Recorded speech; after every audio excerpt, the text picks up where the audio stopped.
Hello guys, welcome to अध्ययन अड्डा YouTube channel Hindi grammar और अभ्यास प्रश्न पत्र 30। हमारा जो टॉपिक चल रहा है अभी क्या चल रहा है? संधि चल रहा है ना। संधि से हम 20 प्रश्न कर चुके हैं। आज 20 के आगे स्टार्ट करते हैं। चलिए देखते हैं क्या प्रश्न दिए हुए हैं। भाई बहुत ही महत्वपूर्ण प्रश्न है, आप लोग बीच में छोड़ के बिल्कुल मत जाइएगा, क्योंकि अगर आप लोग संधि कर चुके हैं तो थोड़ा सा रिवीजन का टाइम चाहिए, है ना। और वो रिवीजन अगर आप यहाँ रहेंगे 15 से 20 मिनट केवल, 20 प्रश्न में बहुत ज्यादा देर नहीं लगती। ठीक है, चलिए, तो आपका वो रिवीजन भी हो जाएगा और अगर कोई चीज माइंड से स्लिप हो गई होगी तो वो भी वापस आ जाएगी। चलिए क्वेश्चन नंबर 21 देखते हैं। क्या है? सप्तर्षि। बताइए, संधि विच्छेद अगर इसका करते हैं तो क्या संधि विच्छेद होगा? सप्तधन ऋषि, सतधन ऋषि, सप्ताहधन ऋषि या साप्तधन ऋषि? देखिए, ये जो सप्तर्षि है ये हमारा ऑप्शन नंबर 1 की तरह संधि विच्छेद होगा। यानी सप्तर्षि को जब हम संधि विच्छेद करते हैं तो सप्तधन ऋषि, यानी ये जो ऋषि की मात्रा है ये यहाँ पर लग जाती है। ठीक है, तो क्या बोल देते हैं हम? सप्तधन ऋषि, यानी ऑप्शन नंबर 1 हमारा राइट हो जाएगा। नेक्स्ट देखिए, कुलटा। कुलटा को कैसे संधि विच्छेद करते हैं? कुधन लटा, कुह धन लटा, कुल धन अटा या कुल धन टा? उल्टा का ये जो संधि विच्छेद है बहुत आसान है। कैसे करेंगे इसको? कुल धन अटा। मैंने आपको पहले भी बताया है कि जब हम किसी भी शब्द का संधि विच्छेद करते हैं तो उसको हम ऐसे दो वर्णों में या ऐसे दो शब्दों में तोड़ते हैं जिनके दोनों का मीनिंग होना चाहिए, है ना। कुछ ना कुछ उनका मीनिंग होना चाहिए। तो आंसर क्या है इसका? आंसर नंबर 2 राइट है। नेक्स्ट देखिए, निश्चेष्ट। देखो, निश, जहां पर भी आपको किसी शब्द में ये निश श लिखा हुआ मिले आधा, इसका मतलब है विसर्ग। और अब हमें कुछ सोचने की जरूरत नहीं है, एक चीज तो ये पता चल गई कि ये क्या है, ये हमारी विसर्ग संधि है। ठीक है, क्या पता चल गई? विसर्ग संधि है। किससे? अगर बीच में यानी एक शब्द के बाद आपको अगर कहीं पर आधा शा या षटकोण वाला शा आधा लिखा हुआ मिलता है तो वो कौन सी संधि हो जाती है? तो वो हमारी विसर्ग संधि हो जाती है। ठीक है, अब हमें क्या देखना है? अब हमें केवल ये देखना है कि इस निश्चेष्ट को कैसे हम वर्ण विच्छेद कर सकते हैं, कैसे इसका संधि विच्छेद कर सकते हैं। तो देख लेते हैं। निधन चेष्ट, निधन चेट, निधन चेष्ट या निधन चैट। तो देखो, ये वाला तो होगा नहीं क्योंकि हा बोलते हैं, इसको लिखते नहीं है, विसर्ग को केवल हा बोलते हैं, यानी ये वाला विसर्ग लगेगा। और क्योंकि चेस्ट बाद में है तो चेस्ट केवल इसी में आया हुआ है, बाकी यहाँ पर चेट है और चैट है। तो ऑप्शन नंबर कौन सा राइट है हमारा? ऑप्शन नंबर 3 राइट है। ठीक है, चलिए नेक्स्ट देखिए, पवन का संधि विच्छेद। ये बहुत इंपॉर्टेंट है और बहुत बार पूछा भी जाता है, और ये भी निश्चेष्ट भी बहुत बार पूछा जाता है, तो इस पर भी आप इंपॉर्टेंट लगा लेंगे। चलिए पवन का संधि विच्छेद करते हैं। बताइए क्या होगा, जल्दी बताइए क्या होगा पवन का संधि विच्छेद? पौधन अवन, पौधन वन, पोधन अन या पौधन अन? जल्दी से बता दीजिए क्या होगा। संधि बताइए, इसमें संधि कौन सी है? बताइए कौन सी संधि है इसमें? भाई मैंने बताया था आपको, जहां पर अव, आव, आय, इन संधियों की बात आएगी वहां पर कौन सी संधि होगी? वहां पर अयादी संधि होगी।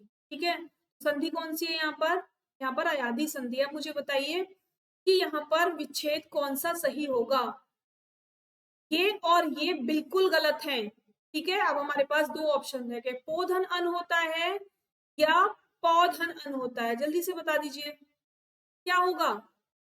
तो यहाँ पर हमारा जो आंसर होगा ये थर्ड होगा, यानी पोधन अन। पवन का जो संधि विच्छेद होता है वो पोधन अन होता है। ठीक है, नेक्स्ट, पुनर्जन्म का संधि विच्छेद। बताइए क्या होना चाहिए पुनर्जन्म का संधि विच्छेद? पुनर्धन जन्म, पुनः धन नर जन्म, पुनः धन जन्म या फिर पुनर्धन आजन्म? क्या होना चाहिए जल्दी बताइए। जो पुनर्जन्म का संधि विच्छेद है वो भी आपका विसर्ग संधि में जाता है, यानी पुनर्जन्म का अगर हम संधि विच्छेद करते हैं तो ये विसर्ग संधि में चला जाता है। ठीक है, तो ऑप्शन नंबर कौन सा राइट है? ऑप्शन नंबर हमारा 3 राइट है। नेक्स्ट देखिए, बहिष्कार का संधि विच्छेद। बहिष्कार, अभी आपको बताया था मैंने, जब भी आपको आधा शा षटकोण वाला या शलगम वाला शा लिखा मिले तो वो कौन सी संधि हो गई? वो विसर्ग संधि हो गई। ठीक है, एक चीज क्लियर हो गई कि ये विसर्ग संधि हो गई। उसके बाद अब इसको हम कैसे ब्रेक कर सकते हैं? भाई जब विसर्ग संधि है तो ये जो शा बनता है ये हलंत का बनता है। ठीक है, ये जो शा बनता है ये हलंत का बनता है। इसका मतलब अगर इसको तोड़ा या इसको हमने विच्छेद किया तो यहाँ पर शा नहीं आना चाहिए, और ये भी रॉन्ग है। यहाँ पर शा यहाँ पर भी नहीं आना चाहिए, इसलिए ये भी रॉन्ग है। यानी कौन सा ऑप्शन बच गया हमारे पास? बहिधन कार। क्या बन जाएगा? बहिष्कार। यानी ये जो विसर्ग है इसका षटकोण वाला शा बन जाएगा जब इसे हम जोड़ेंगे। ठीक है, तो ऑप्शन नंबर 1 हमारा राइट हो गया। नेक्स्ट देखिए, सूर्योदय शब्द का संधि विच्छेद बताइए क्या है? संधि विच्छेद सूर्योदय का, सूर्यधन उदय, सूर्योधन दय, सूर्यधन उदय या सूर्यधन उदय, बताइए कौन सा होगा? हाँ जी जल्दी बताइए कौन सा हो सकता है? सूर्योधन दय। क्या इस दय का कोई मीनिंग है? नहीं। क्या ये विसर्ग संधि है? बिल्कुल भी नहीं, तो ये भी रॉन्ग और ये भी रॉन्ग। अब बचे सूर्यधन उदय और सूर्यधन उदय। तो क्या सूर्य का मतलब कुछ होता है? सूर्य नहीं होता ना, तो कौन सा ऑप्शन रह जाता है हमारे पास? हमारे पास केवल एक सेकेंड ऑप्शन रह जाता है जिसमें दोनों का मीनिंग है। सूर्य का मतलब सूरज और उदय का मतलब उगना। तो ऑप्शन नंबर कौन सा राइट है? ऑप्शन नंबर हमारा 2 राइट हो जाएगा। ठीक है, नेक्स्ट देखो, मनोरथ का संधि विच्छेद। चलिए कीजिए, मनोरथ का संधि विच्छेद कीजिए जल्दी से। मनाधन रथ, मनाधन ओरथ, मनोधन रथ या मन धन रथ, क्या होगा बताइए? ये जो मनोरथ है ना, मनोरथ, इसको आप याद रखना और इंपॉर्टेंट भी मार्क करना इस पर। ये विसर्ग संधि है। ठीक है, कौन सी संधि है ये? विसर्ग संधि है। मनोरथ विसर्ग संधि है, यानी जब हम इसको ब्रेक करेंगे तो ये मनः धन रथ में चेंज हो जाएगा। ठीक है, तो इसका संधि विच्छेद क्या होगा? ऑप्शन नंबर 1 मनः धन रथ हो जाएगा। नेक्स्ट देखिए, निष्कपट आ गया आधा शा, कौन सी संधि हो गई? विसर्ग। कैसे लिखा जाएगा? ऐसे लिखा जाएगा, है ना। बाकी तो ऑप्शन हमें आप देखने की जरूरत नहीं है। क्यों? क्योंकि अगर विसर्ग संधि है तो श नहीं आता, श नहीं आता, और यहाँ पर तो कुछ भी नहीं है। तो कौन सा ऑप्शन रहता है हमारे पास? ऑप्शन नंबर 1 रह जाता है, केवल निधन कपट, निष्कपट। नेक्स्ट देखो, महोर्मी। कैसे कट करेंगे इसको? जल्दी से बताइए कैसे संधि विच्छेद करेंगे इसका? महत धन उर्मी, महाधन उर्मी, महाधन उर्मी या फिर महत धन मर्मी, जल्दी बताइए। इस पर भी इंपॉर्टेंट मार्क कीजिए। क्वेश्चन नंबर 30 पर भी इंपॉर्टेंट मार्क कीजिए, ये भी बहुत पेपरों में पूछा जाता है। मोस्टली एग्जाम्स में आता है कि महुर्मी का संधि विच्छेद कीजिए। ठीक है, तो बताइए क्या होगा महुर्मी का संधि विच्छेद? महुर्मी का संधि विच्छेद होगा महाधन ऊर्मी। ठीक है, आ प्लस ऊ मिलकर क्या बनाएंगे? ओ बना लेंगे। ठीक है, आधन ऊ मिलकर ओ बना लेंगे। संधि कौन सी हो गई बताइए? संधि कौन सी हो गई? संधि हो गई हमारी गुण संधि। ठीक है, दीर्घ में क्या सीखा था? एक ही जैसे स्वर होंगे, यानी समान स्वर मिलकर बड़ा स्वर बनाएंगे। वृद्धि में क्या सीखा था? पहला स्वर अ ई होगा और दूसरा स्वर कुछ और होगा, और जो दूसरा स्वर है उसी का दीर्घ बनाएगा, तो वो वृद्धि संधि हो गई। यहाँ पर दोनों असमान स्वर मिलकर एक कोई तीसरा स्वर बनाते हैं, तो कौन सी संधि हो जाती है? वो हमारी कौन सी संधि हो जाती है? गुण संधि हो जाती है। ठीक है, क्लियर? चलिए नेक्स्ट, बुद्धि ईश। अब इसको हमें संधि विच्छेद को जोड़ना है। बुद्धीश, बुद्धीश, बुद्धि ईश या बुध ईश, बताइए क्या होगा इसका आंसर? कौन सा वाला राइट होगा? देखो, छोटी ई ना और बड़ी ई दोनों कैसे स्वर हैं? समान स्वर हैं, तो कैसा बनाएंगे भाई? समान बनाएंगे और बड़ा बनाएंगे, है ना, और दीर्घ बनाएंगे। तो क्या होगा यहाँ पर सही? यहाँ पर जो ऑप्शन नंबर 2 है वो बिल्कुल करेक्ट है, यानी एक समान स्वर छोटा हर्ष और एक वही समान स्वर दीर्घ मिलकर कैसा स्वर बनाते हैं? दीर्घ स्वर बनाते हैं। तो संधि कौन सी हो गई है? संधि हो गई दीर्घ। ठीक है, संधि हो गई दीर्घ संधि। और राइट कौन सा हो गया ऑप्शन? ऑप्शन नंबर 2 राइट हो गया। नेक्स्ट देखो, कृपा धन आचार्य, बड़ा आ और बड़ा आ समान स्वर है, क्या बनाएंगे, समान ही बनाएंगे, ठीक है, लेकिन दीर्घ बनाएंगे। संधि कौन सी है, दीर्घ है। राइट क्या हो जाएगा, कृपाचार्य, कृपाचार्य, कृपा आचार्य, कृपाचार्य। अब बताइए क्या राइट होगा। हाँ जी बताइए जल्दी फटाफट, क्या राइट होगा।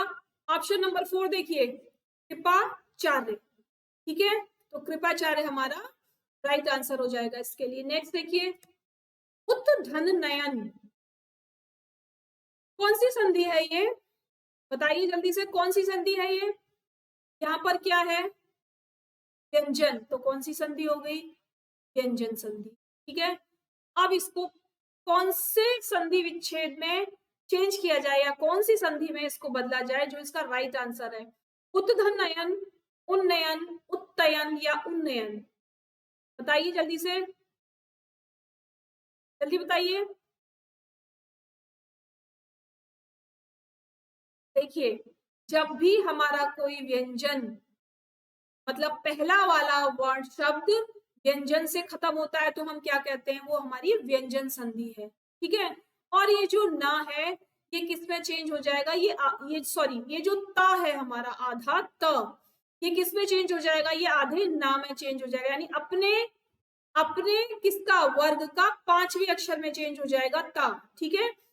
त, त, थ, द, ध, न, ये किसमें चेंज होगा, ये अपने 5वें अक्षर में चेंज हो जाएगा। तो याद रखेंगे व्यंजन संधि में इस चीज को, कि जब भी कोई पहला शब्द व्यंजन से खत्म होगा और वो व्यंजन ता हो, तो वो अपने 5वें अक्षर में चेंज हो जाता है, ठीक है। क्या बन जाएगा यहाँ पर, उन्नयन, ठीक है, क्या बन जाएगा यहाँ पर, उन्नयन। कौन सा ऑप्शन राइट है, ऑप्शन नंबर 2 राइट है। नेक्स्ट देखो, आपत धन काल, आपद धन काल, क्या राइट है इसके लिए, आंसर बताइए। आपत्तकाल, आपदकाल, आपदाल या आपात, आपतकाल, बताइए क्या होगा राइट इसका। इसका जो राइट आंसर होगा वो होगा आपत्तकाल, ठीक है, क्या राइट होगा, आपत्तकाल। नेक्स्ट देखो, उत्धनकृष्ट, उद्धनकृष्ट, सॉरी, जोड़िए इनको, क्या बनना चाहिए, उत्कृष्ट, उत्कृष्ट, उत्कृष्ट या उत्कृष्ट, क्या बनना चाहिए, जल्दी से देख के बताइए क्या बनना चाहिए, कौन सा वाला, कौन सी वाली संधि इसके लिए बिल्कुल सही है। ये भी व्यंजन संधि है, क्योंकि यहाँ पर द लिखा हुआ है, ठीक है, तो कौन सा ऑप्शन राइट है इसका, इसका जो ऑप्शन 1 लिखा हुआ है, ठीक है, ठीक है ना। क्या चेंज हो जाएगा, देखिए अगर कोई अक्षर द पे खत्म हो रहा है, तो वो अपने पहले वर्ण में चेंज हो जाएगा, इसमें अपने पहले वर्ण, वर्ग के पहले वर्ण में चेंज हो जाएगा, यानी त, थ और द, ये जो द है ये तीसरा वर्ण है, किसमें चेंज हो जाएगा, त में चेंज हो जाएगा, तो क्या बन जाएगा, ये उत्कृष्ट बन जाएगा, ठीक है। नेक्स्ट देखो, विपद धनती, अभी बताया था, ये जो द है किसमें चेंज होगा, चेंज होगा, ता में चेंज होगा। आप देख लेते हैं कहां पर ता लिखा हुआ है, विपत्ति, विपत्ति या विपत्ति, यहाँ पर कौन सी मात्रा है ता पर, छोटी की मात्रा, तो हमारा जो संधि होगी, है ना, जो संधि का वर्ग शब्द होगा उस पर भी लास्ट में छोटी मात्रा होनी चाहिए, इसीलिए ये कट हो गया। यहाँ पर द लिखा हुआ है इसलिए ये कट हो गया, अब बच गए ये दोनों। अभी क्या बताया, जब पहले शब्द का अंतिम वर्ण व्यंजन है और वो भी द है, तो वो अपने पहले में चेंज हो जाएगा, अपने वर्ग के पहले वर्ण में चेंज हो जाएगा, यानी द का क्या बन जाएगा, ता बन जाएगा। तो ऑप्शन कौन सा राइट हो गया, ऑप्शन नंबर हमारा 3 राइट हो गया, ठीक है। नेक्स्ट देखिए, सत्य धर्म मार्ग, ता, अगर ता कहीं पर है तो कौन से वर्ग में चेंज होगा, वर्ण में, त, थ, द, ठीक है, कौन से वर्ग में चेंज होगा, जल्दी बताइए, कौन से वर्ग में चेंज होगा अगर ता है तो, ऑप्शन बताइए कौन सा राइट होगा जल्दी से।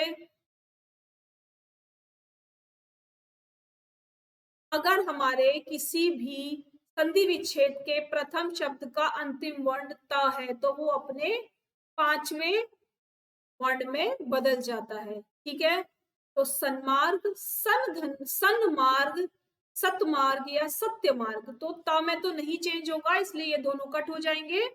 अब ये वाला सन्मार्ग सही है या ये वाला सन्मार्ग सही है, तो देखिए कभी भी हम आम भाषा में आधे ना को ऐसे नहीं लिखते, हम कैसे लिखते हैं, हम ऐसे लिखते हैं आधे ना को। ठीक है, तो ऑप्शन नंबर कौन सा राइट है, ऑप्शन नंबर हमारा यहाँ पर 1 राइट है। नेक्स्ट देखिए, निहिपाप संधि बताइए, विसर्ग संधि। ठीक है, अब जब कभी यहाँ पर हलंत विसर्ग होता है तो उसको हम विसर्ग को किसमें चेंज करते हैं, या तो वो शा में चेंज होता है शलगम वाले में, या फिर षटकोण वाले शा में चेंज होता है। अब देखते हैं ये किसमें चेंज होगा। भाई निष्पाप सबको लिखना आता है ना, निष्पाप सबको लिखना आता है। कैसे लिखते हैं, ये वाला निष्पाप राइट है या ये वाला राइट है, ये तो दोनों गलत है। ठीक है, तो बताइए दोनों में से कौन सा वाला राइट है। भाई निष्पाप और निष्पाप ये दोनों एक जैसे लिखे हुए हैं। ठीक है, ये दोनों एक जैसे लिखे हुए, ये बाय डिफॉल्ट लिख गए हैं। तो बताइए दोनों सेम ही है, यानी अगर आप 1 भी बोलेंगे तो भी राइट होगा, और अगर आप 4 भी बोलेंगे तो भी राइट होगा। केवल अब आपके पास चॉइस है 2 या 4 में से, 2 या 1 में से। बताइए कौन सा राइट है आंसर। तो आपका ऑप्शन नंबर 1 है यही राइट है, यानी 1 और 4 दोनों एक जैसे हैं, तो आप 4 भी कह सकते हो और आप 1 भी कह सकते हो। यानी निष्पाप को हम कैसे लिखते हैं, निष्पाप लिखते हैं। ठीक है, चलिए नेक्स्ट देखिए, ये आज के अभ्यास पत्र के ये अंतिम 2 प्रश्न हैं। अभिधन उदय, जोड़िए इनको, कैसे संधि जोड़ेंगे इनकी। अभिधन उदय तो क्या बनेगा, अभियुदय बनेगा, अभ्युदय बनेगा, या अवधन युदय बनेगा, या अभ्युदय बनेगा। बताइए जल्दी से क्या बनेगा, राइट क्या है। हाँ जी जल्दी बताइए कौन सा ऑप्शन राइट है, फर्स्ट, सेकंड, थर्ड या फोर्थ। ऑप्शन नंबर 2 यानी अभिधन उदय क्या है यहाँ पर, ईधन उ। ठीक है, क्या है यहाँ पर, ईधन उ, क्या हो जाएगा यहाँ, अभ्युदय हो जाएगा। ठीक है, ऑप्शन नंबर कौन सा राइट हो जाएगा, ऑप्शन नंबर हमारा 2 राइट हो जाएगा। यहाँ पर क्या आ रहा है, यह आ रहा है, एक अक्षर आधा भी आ रहा है। कौन सी संधि है ये, जल्दी से बता दीजिए कौन सी संधि है ये। जब भी कहीं पर आधा अक्षर एक आता है और उसके बाद यह आता है तो कौन सी संधि होती है, यण संधि होती है। ठीक है, कौन सी संधि होती है, यण संधि। हमेशा याद रखना, यण संधि की सबसे अच्छी पहचान, एक वर्ण आधा मिलेगा और उसके बाद यह लिखा हुआ मिलेगा।